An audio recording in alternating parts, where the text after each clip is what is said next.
All right, so now we have taken the batter out of the bowl and made it into a cookie shape and laid it on our parchment paper that we will be putting in the microwave.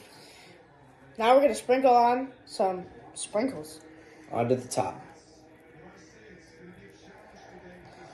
I think that should be good. And now it's time to microwave. Now you're going to put your cookie into the microwave for exactly 1 minute.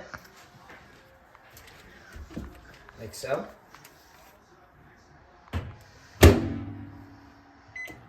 And now we have taken our cookie out of the microwave, and it seems we've gotten a very good result, but now we have to let it cool down for about 5 to 10 minutes. And now we have the finishing product, and just for the fun of it, we're going to add some powdered sugar on it. It's a lot, but okay. Now I'm going to try it.